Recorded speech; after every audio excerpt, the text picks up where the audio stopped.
มาสูงพี่น้องผู้ปนแนวเขากูก็ค่ะวันมันก็ตรงมันอยู่วันที่24เดือนธันวาคมปี2026เอาขามาพบทมยากันในข่าวยามกลางวันค่ะเนาะวันมันก็เดี๋ยวพี่น้องเขามาด้วยข่าวนอกเมืองวันล่าสุดได้เฮาขามาด้วยข่าวทั้งเมืองไทยอ่อนต่างค่ะเนาะย้อนไปว่าเมืองไทยในหลายปีมายาวไปยามมีปางตึกปางยื้อกันติดๆว่าตั้งเมืองไทยปอดจานค่ะเนาะเฮาว่า3จังหวัดชายแดนภาคใต้นั่นขนาดเนาะเมืองจุ่มปียแอนเขาจุ่มลุกขึ้นเขาไล่มาวางหมากไผเผาเปียดหลายจีเวียงค่ะเนาะทั้งหมดทั้งสิ้นเนี่ยได้มีอยู่13จีเวียงแล้วก็3จีตอนค่ะเนาะ3จีตอนนี่ก็1นี่ก็จะเป็นปัตตานีค่ะเนาะ2มาก็นราธิวาสก็ในเหมือนจะหนังมันจังหวัดทั้งเสียมันได้มี3เจตวนะคะเนาะปัตตานีแล้วก็นราธิวาสแล้วก็อย่างในทางเจตวนึงข้าก็ลืมไปนิดนึงค่ะเนาะมันได้มี3เจตวนค่ะเนาะใน3เจตวนในมันเป็นพื้นที่อันที่ซุมมุสลิมเขาย้อนปกตั้งเป็นเจเมืองฮังกวยนั่นค่ะเนาะห้องว่าลาดปัตตานีนะครับเนาะก็ใน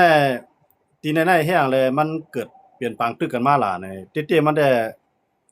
ภายทางหลวงปองซึ่งเมืองไทยได้ก็ติลาดว่าเปลี่ยนภัยก่อการร้ายนั่นขนาดเนาะเต้ๆมันในปืนในก็ปัตตานีว่าในพวกในปืนมันว่าในเขาก็ยามมีเสาผ้า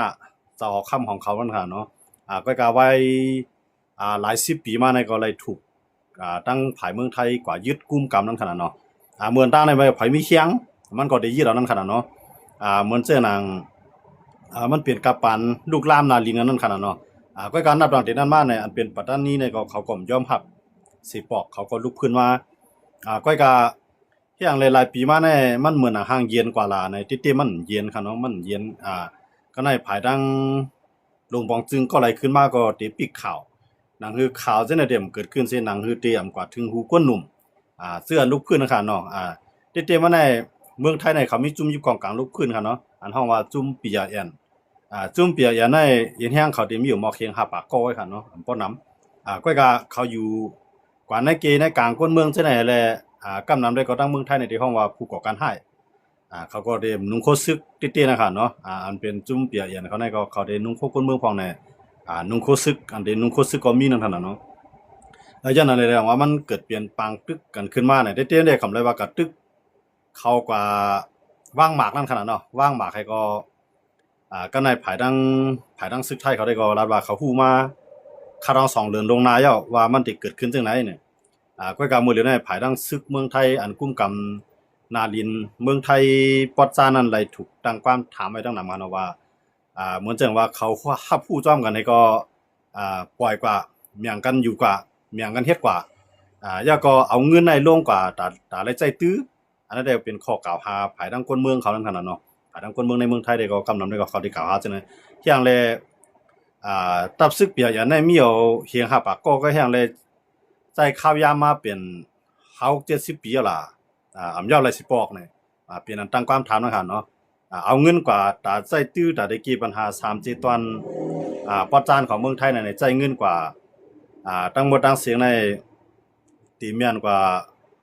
800,000 ล้านนะครับเนาะแล้วว่าสิ่งนำได้ครับเนาะใจตื้อเงินกว่าตอนตาได้กี่ปัญหานั่นนะครับเนาะก็ปลายภายก็ตั้งความถามว่าเฮ็ดหยังแลเงินเนี่ยมันลงกว่านำหนาลาปัญหาซ้ำกี่ไรเพราะว่ามันมีปัญหาขึ้นมากวนหายก็ซ้ำยอบไรเหมือนจังว่ามันฮู้กันดังภายภูมิปุณพรเขาในนั้นค่ะเนาะอันนั้นได้คนเมืองเขากล่าวหานะครับเนาะคนในเมืองไทยเนี่ยมันเป็นอ่าเหมือนจังหนังคู่กันพ้องโยเหมือนจังใครถามว่าคู่กันสิแลเฮ็ดหยังปล่อยโยหนังคือได้ไรเงินลงกับใจตื้อในพื้นที่โยเนี่ยอันนั้นก็มันเป็นความถามที่คนเมืองตั้งความถามนะครับเนาะอันนั้นได้ก็ภายทางเมืองไทยก็ได้ก็กำหนดได้ก็เขาได้ออกชื่อว่าผู้ก่อการร้าย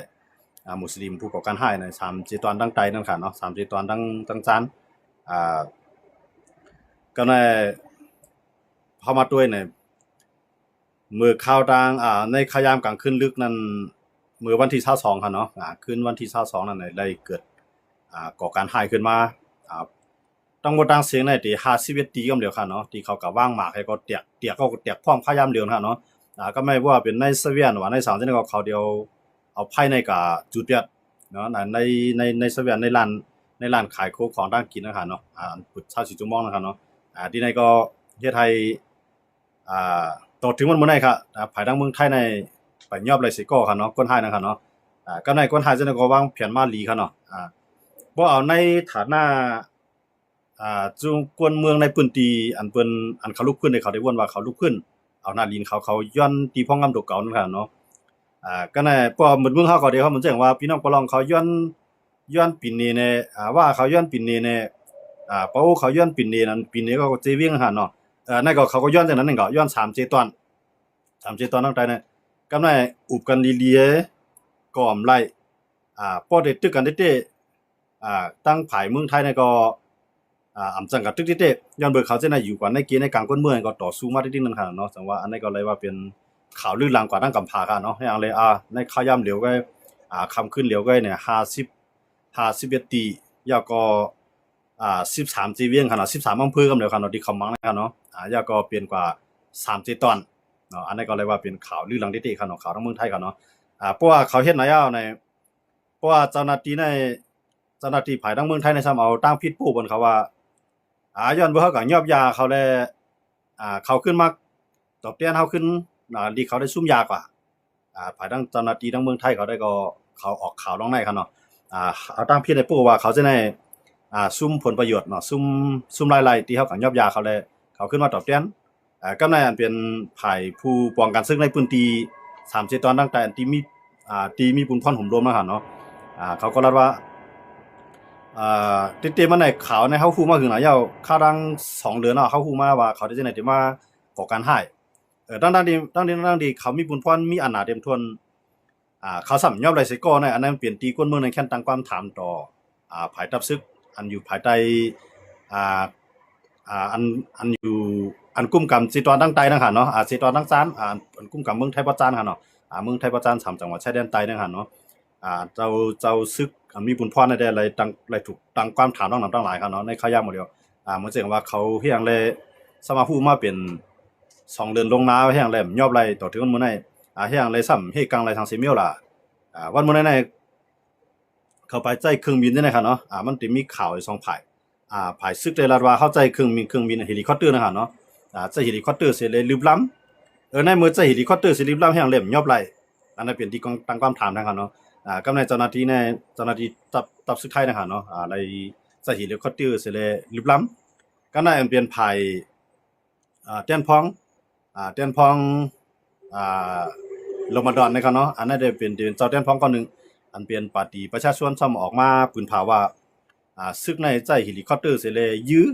ก้อยกาที่ยื้อใส่นั่นเลยยื้อใส่ผู้ก่อการร้ายก้อยกาเลยยื้อใส่ก้นหนุ่มก้นเมืองวัยรุ่นนะครับเนาะก็ในตั้ง2ฝ่ายในมาเถียงกันภายซึกซ้ำว่าเฮาไล่ใจยื้อใส่ก้นเมืองเครื่องหนักๆในอันลูกมาตั้งเฮลิคอปเตอร์สิยื้อลงมาในมีสิลูกตั้ง2ฝ่ายในเขียงตั้งความถามต่อกันก็ในภายอันเป็นพ้องแต้นได้ก็รัดว่าเพราะว่ามันจะเตรียมในเจ้าหน้าที่เขาอยากให้จัดเสียด้วยดีๆเลยอันเจ้าหน้าที่เอาเฮลิคอปเตอร์ก็ใจในปางตึกโปรแกรมในที่อย่างเลยยอบเลยคนให้เนาะอันนั้นเป็นตั้งความถามแท้เนาะหมดเลยในภายตับซึกในถูกตั้งความถามแห้งน่ะครับเนาะย้อนเบิ่งในทางเมืองไทยในเขามีภายการเมืองมีภายคนเมืองมีสภา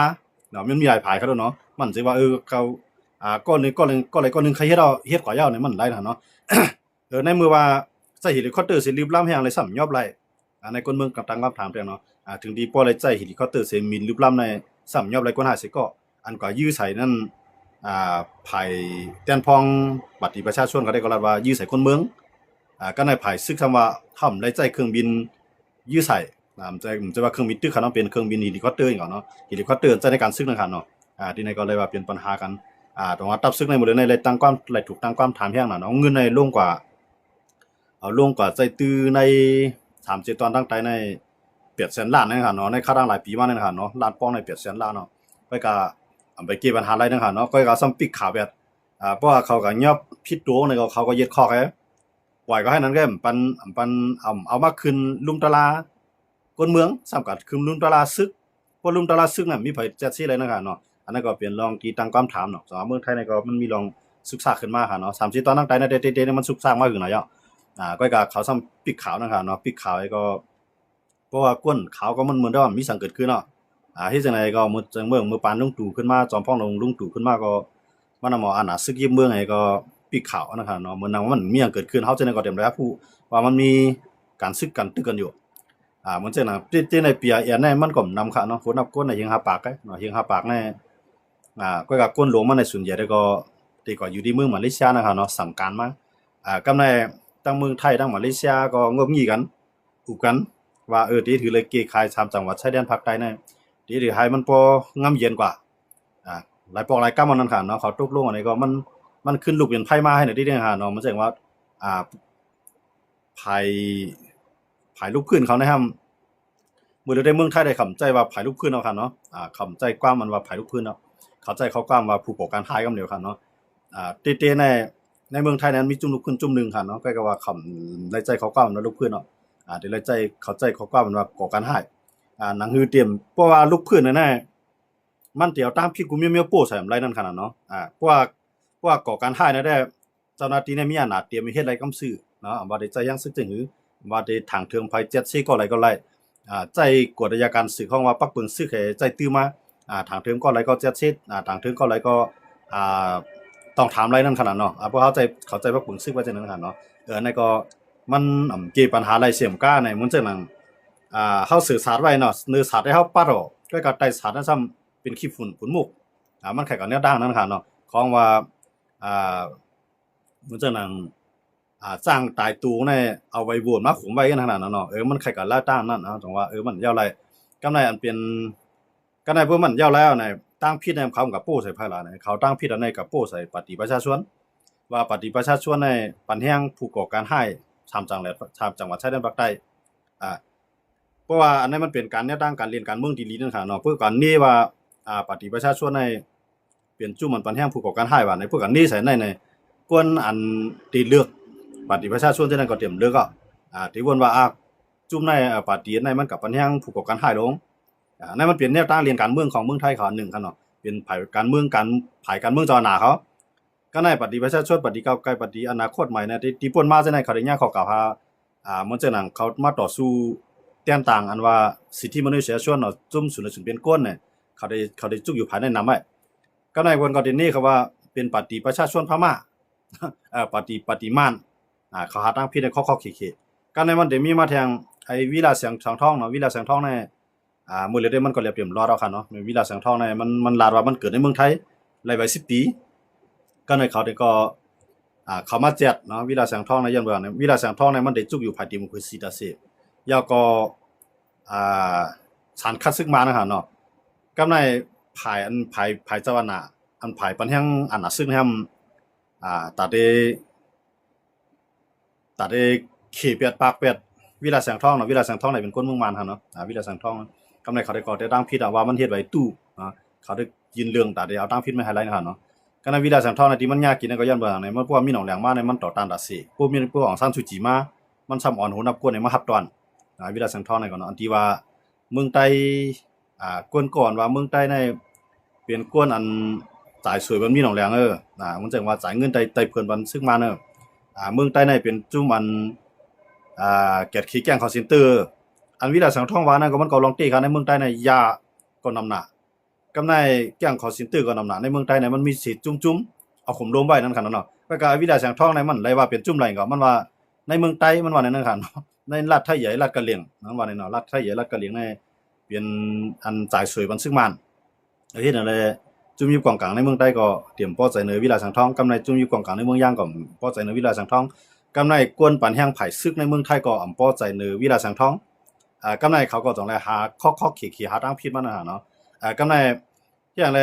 เขาจะแหนมป้อใจเนอวิลาแสงทองน่ะเรื่องเบอร์วิลาแสงทองในมาสารคัดไม่หนองแหลงกำในไผ่เจ้าอาณาอันปันแห้งไผ่ซึกเนาะอันเป็นปันแห้งไผ่ซึกแฮมปันแห้งมีหนองแหลงเนาะว่าว่ามีหนองแหลงในปล่อยกวนมันมาทางไหนดิหนังคือมีหนองแหลงแต่แล้วกวนมันมือขึ้นในเฮาอำรูต่อต้านมีหนองแหลงให้มีหนองแหลงในมาเอากวนมันมือขึ้น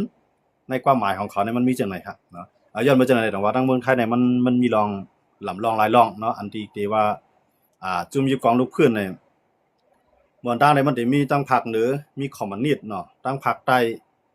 มันก็ได้มีจุ่มผายลูกพื้นอันย้อน3-4ตอนนั่นน่ะเนาะอ่ามันได้มีทางใดปัตตานีนาราธิวาสแล้วก็แทง4ตอนนึงเนี่ยพี่น้องเขาก็เลยต้องสิงรัฐเนาะบัดนี้เขาลูกกันนี่ก็มันก็เขาลืมไปนิดนึงครับเนาะที่นั่นมันสิมีอยู่3-4ตอนครับเนาะมันสิมี3-4ตอนน่ะที่นั่นเขาย้อนเปลี่ยนตีพ่องงามตัวเก่าเนาะย้อนตังลาดทั้งที่ว่าเขาได้ปืนเผาเงินของก็ย้อนตังจีเมืองฮังก๊วยเหมือนเจ้าหนังว่าเหมือนเจ้าหนังตาอ้างเหมือนเจ้าหนังปาโอเหมือนเจ้าหนังทันนูย้อนเอาในเมืองใต้นั่นขนาดเนาะมันก็ใครเป็นเจ้าหนังนั่นก็ก็ว่าทั้งเมืองไทยในก็ขำย่อมภาพไรขำย่อมภาพไรย่อมภาพไรภายนั้นก็ลุกขึ้นตึกพอลุกขึ้นตึกในเขาก็เอาตั้งผิดว่าผู้ก่อการให้ยะลแม่นเนาะครับพี่น้องเขาว่ามายินจบหั่นเนาะยะลานั่นล่ะที่ว่าก็ยะลาปัตตานีเนาะ3-4ตอนในคั่นเนาะนั่นก็ยินจบมีแนวเขาปันข้อมูลมาคั่นเนาะผมป้องในเฮาป้องไว้แนวมันก็ลืมจริงแม่นคั่นเนาะอย่างนั้นเลยว่ากำในทั้งเมืองไทยในมันมีลองศึกษากันเนาะเต้ๆมันมีมาคือเอาเนาะปัญหาในมันมีมาหลาย10ปีว่าเนาะ60-70ปีมันมีปัญหาในมาตั้งแต่เมืองไทยเมื่อกูบอกในไทยเนี่ยมันได้ใจสยามเขาโลเนาะเมืองต่างในเมืองไทยในใจสยามในอันเขาใจจื่อสยามมาใน80ปีปลายคั่นเนาะใจจื่ออันเขาไหว้เขาย่าแบบจื่อสยามก็มาตั้งจื่อเมืองไทยนั่นคั่นเนาะเมื่อนั้นได้มาได้เป็นอีสานเนี่ยมาได้เป็นล้านนาเนี่ยมาได้เป็นปัตตานีเนี่ยซึ่งนั่นน่ะมันอุปเปิดห้างผายห้างมันอยู่มีเจ้าห้างผายห้างมันอยู่นะก็กล่าวไว้เรื่องว่าเนี่ยอันเป็นผายไทยเขานะครับมันได้มีนายกอ่าสมพลปอย่างก็เขาก็บ่รู้จักชื่อดีๆขนาดคันลืมไปแล้วก็ได้มันมาว่าพวกเขาตั้งชื่อสยามเนี่ยมันกว้างน่ะก็ได้หนังคือไทยได้เป็นใหญ่ในเฮาหลุดตั้งชื่อว่าเมืองไทยเนี่ยก็เฮ็ดให้หลายๆผายนำยอมรับเขานำหมดจังอีสานน่ะยอมรับกว่าอยู่ล้านนาน่ะยอมรับกว่าอยู่ก้อยกับปัตตานีเนี่ยขำยอมรับพวกยอมรับก็มัน2ไหลลุกพื้นมาตั้งแต่มื้อนั้นค่ะเนาะลุกพื้นมาเนี่ยเขาได้เฮ็ดซื้อไว้วางแผนลุกพื้นได้กำไรนั่นค่ะเนาะตั้งไผเมืองไทยนั่นก็เตี้ยแข้งหนาลายก็เขาก็หาลอกลายมันหนังฮือติอำไรตึกกันกับซื้อเขาก็ใช้แนวทางกองโจรนั่นค่ะเนาะใช้แนวทางก่อการร้ายต่อสู้มานั่นค่ะเนาะดังว่าเตี้ยมันได้สังว่าใจว่าสยามนั่นแน่มันมีตึกกันอยู่กันค่ะเนาะสังว่ากว้างว่าสยามในย้อนว่าเนี่ยเพราะว่าสยามเนี่ยมันกว้างน่ะกูเจ้าคือกูภาษากูศาสนาเนี่ยมันอยู่จ้อมกันได้เต็มๆทวนๆดังว่ามื้อเดียวในไทยเขามาเอาข้อกว้างมันว่าเมืองไทยเนี่ยเอาไทยในคือเหลียวมาอุปเปิงเวทกูคือแล้วก็เอาปักเปิงลักเมืองในเขียนเตรียมออกมาเสียเลยให้กูคือยอมรับก็ในว่าในรุมในใจในการขุนให้ใจลีกไทยอันเหลียวไว้เฮ็ดไหนเลยมันจ่องเลยว่าเหมือนจังนั้นปัตตานีเขาก็ลุกขึ้นต่อสู้นั่นขนาดเนาะเพราะปัตตานีเนี่ยบ่มาด้วยในปืนเขาก็มีเจ้าของเขาเมืองเกียงใหม่ก็มีเจ้าของกวยเขาอีสานก็มีเจ้าของกวยเขาเนาะเต้ๆเนี่ยก็ว่ามือพ้องขยะมันเดี๋ยวลุกขึ้นตึกมานั่นน่ะอันอ่อนโหเบิดหมดก็เมื่อนั้นก็มันก็ได้เป็นพวกเป็นนักเกียงใหม่ก็เป็นเจ้ากาวิลาเนาะตั้งเกียงใหม่เนี่ยพวกเป็นตั้งอย่างนั้นตั้งอยุธยาว่าสังว่าจังได๋ก็ได้เป็นพระนเรศวรเขากว่าตั้งอย่างเที่ยงเจ้านึงก็ได้เป็นเจ้าสภาอย่างนั้นเจ้าตากเนาะเจ้าพระตากนั่นก็เขาก็โฮม เขาก็โฮมอันนี้ก็ลึบเป้มานั่นค่ะเนาะว่าติดด้วยในปืนนั่นค่ะเนาะแต่ว่าเมืองไทยเนี่ยพวกเขามาถ่อมก้นไทยเขาอันเปิ้นฮู้ปืนลึกๆนั่นน่ะเขาก็อื่นบนมาหมดค่ะเนาะอื่นบนมาก็มาอยู่ภายใต้เขาก็ว่าวันมื้อใดไทยในแก่นแข็งบ่ดอเนี่ยว่าลีกไทยมาความไทยเนี่ยมันเฮืองเลยหมดเฮืองเลยกูเตียเนี่ยเขาก็ปันให้รัดความเนาะเขาก็มันว่าแตกงากกันเขาก็มันว่าเวียงก็เวียงไว้เมืองก็เมืองไว้นั่นเตรียมหายใจหายใจว่าจื้อเมืองไทยเนี่ยเดี๋ยวก็อันนั้นมันจังว่าเขาเหยียดใส่ให้ยอมรับอันนั้นมันเกิดขึ้นเนาะเพราะมาด้วยมันจังหนังบ่เลี้ยงขายามใครในคั่นเนาะเขาจะได้เขาเป็นคนยามเรียบเพี้ยนปืนเป็นคนยามเรียนเพี้ยนปืนนี่ก็เกียกปืนนั่นคั่นเนาะเกียกลายลัดในปืนว่ามือปานอยุธยาในกวนนั้นมาอยู่ที่อยุธยาในกำนำในมันใจคนไทยมันเป็นขอมในว่าเนาะขอมในมันก็คล้ายๆคำเขมรนั่นคั่นแหละเนาะหรือมันใจเขมรมันเป็นขอมเงามันที่มันอันเป็นไทยติๆแน่มันบ่นำติๆนะคั่นแล้วมันด่างคั่นเนาะก็ไว้หลังมาเนี่ยลูกหลานหันก็เย็น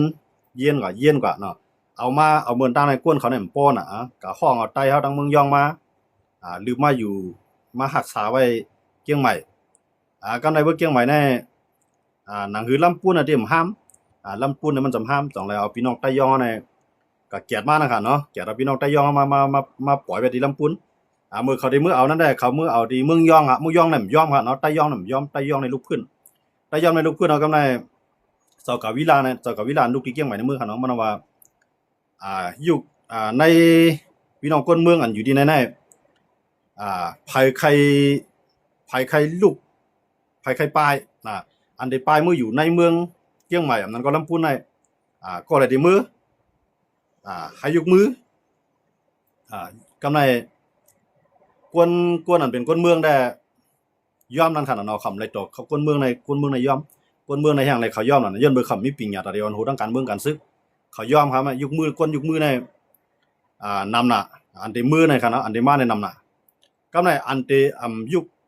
อันเตมือในอันเตไปตีลินในไปตีในอย่าไปยกมือกำไรอันเป็นเจ้าอันเป็นภูมิจันอันเป็นภูมิปิญญาอันเป็นใต้ย่องนะครับเนาะเจิ้นเขามีปิญญาตาได้พร้อมต่อสู้เกียรติขี้แผ่นดินย่องนั่นน่ะแผ่นดินใต้ย่องนั่นน่ะขำยกมือพวกขำยกมือกันแน่เจ้ากวิลาก็พูดว่ามันเป็นการหยอกนั่นน่ะเนาะการหยอกเลี้ยนการหยอกว่าก้นไข่มือเนี่ยมันนำออก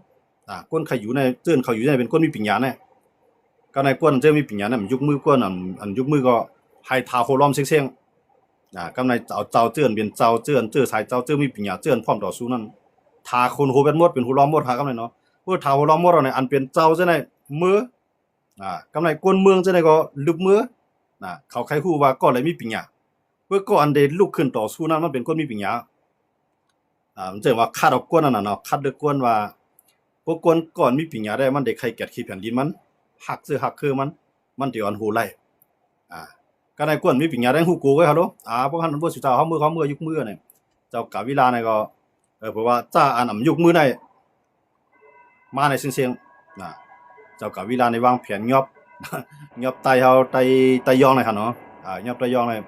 เมืองลำพูนมันได้ห้ามมันมีคนอยู่ค่ะเนาะกำไรเอาไตยองเนี่ยมาปล่อยไปที่ลำพูนครับเนาะก็ไตยองเนี่ยมาปล่อยลำพูนเนี่ยมื้อเร็วนี้ก็ด้วยครับลำพูนเนี่ยมันไตยองอะไรไตยองกำนำครับชื่อลายๆเนาะเป็นไตยองกำนำฮะก็ในมือปานกูปอกได้ห้ามเลยว่ารัดความให้มันเตียกงักกันเนาะเฮารัดในกูปอกลองกูปอกก็ในปืนในมันลาได้แล้วเขาเนาะปืนในมันลาได้แล้วเหมือนเจ้าหนังเมืองไทยก็เขาเตรียมไว้ปืนเขานำหนักเหมือนเจ้าเมืองขี่ก็ยังเตรียมไว้ปืนนำหนักเขาเนาะกูเมืองมีปืนหมดเขาเนาะก็ในพวกอันที่ลุกขึ้นต่อสู้นั่นได้ที่ก็ยาวเขาดึงเป็นกวนมีเงินกวนมีปิญญากวนฮู้การเมืองเขาจังได๋เนี่ยพวกปล่อยเขาจังได๋ไว้ดีในนั้นไรวันมื้อนาเขาได้มีเคียงกันนั่นน่ะเจ้าก็วิลาว่าเขาจังได๋ซ่านในอันเท้าล้อมเสียงอันเท้าล้อมนั้นมัดเนาะมัดมือเสียงเอามาปล่อยเอามาที่เกียงใหม่ก่อนจองไกเอากวนเมืองจังได๋มาปล่อยไว้ในลำพูนเอาเจ้ามีปิญญาในมาไว้ที่เกียงใหม่อันจื้อสายเจ้าจื้อสายเจ้าพาเจ้าพวนโหใต้เฮาอันเป็นใต้ยองนั่นหั่นน่ะเนาะเพราะฉะนั้นในก็ในหนังฮือได้อยู่ไร่หนังฮือได้เอาไร่นั่นน่ะหนังฮือได้ยึดเอามือกูปอกมือพ้องเข้ายามอันที่สยามมือยึดใต้นั่นคั่นน่ะเนาะมือสิยึดเมืองยองนั่นหั่นเนาะยังเมืองยองแต่บ่ถึงเกียงตุงหั่นเนาะมือกูปอกว่าเนาะว่าเจ้าไหลลุกขึ้นต่อสู้ในเจ้านั้นก็ได้ยากกินเนาะเฮ็ดนั่นได้กำไรเพราะว่าให้มาคนมีปิญญาในขึ้นคนเมืองนั่นน่ะคนเมืองน่ะมีตังเด้อก็เลยไปมาพบเพ่ๆเนาะมื้อเดี๋ยวนี้ลูกหลานเขาก็ไล่ไว้ไทยกับหมดเป็นคนไทยกับหมดเอาเนี่ยเมื่อนั้นมันเกิดว่าเมืองไทยเนี่ยมันเปลี่ยนสยามเนาะมันใจเมืองไทยครับเนาะกำไรไทยเขาอันเปิ้นวนกว้างๆวนไกลๆว่าพวกเอาชื่อสยามได้มันกุมถึงเปลี่ยนดินเมืองใต้ทั้งเสียงเนาะพวกสยามว่ากำไรไทยสำหรับพวกเฮาใจสยามได้เฮาได้เลยตึกเบิ่นเอาไทยเขาสำหรับพวกเฮาเลยใจชื่อสยามได้แผ่นดินสยามได้มันกว้างน่ะในเมืองใต้ทั้งเสียงยาวก็ในเมืองเขมรไขว่าทั้งเสียงเนาะกำในเมืองลาวป้าเขามาบางส่วนเนาะเพราะว่าแผ่นดินสยามเนี่ยก็ในพวกต่างเมืองในมาในฝรั่งเศสเข้ามาในอังกฤษเข้ามาในเกียวปานเข้ามาในกำในสยามเนี่ยได้เลยต่อสู้เพื่อมันเอาเพื่อมันใจสื่อสยามเนี่ยมันได้เลยต่อสู้ไว้ทั้งเมืองเนาะเลยต่อสู้แผ่นดินกว้างนะล่ะเราว่าเข้าใจจื้อไทยเอาอันเป็นไทยส่วนใหญ่แน่เนาะเพราะมันอันมาในได้มันใจปานจะเอาคำเรียนมาเฮ็ดในขณะมันจะเอาคำก็เฮ็ดมันเปลี่ยนนายกก็เฮ็ดเนาะก่อนมาว่าจื้อสยามเนี่ยมันรู้ใจใจจื้อเมืองไทยเอากำไรเขาก็ปีนแบบเนาะจอมปิวเขาก็ปีนแบบ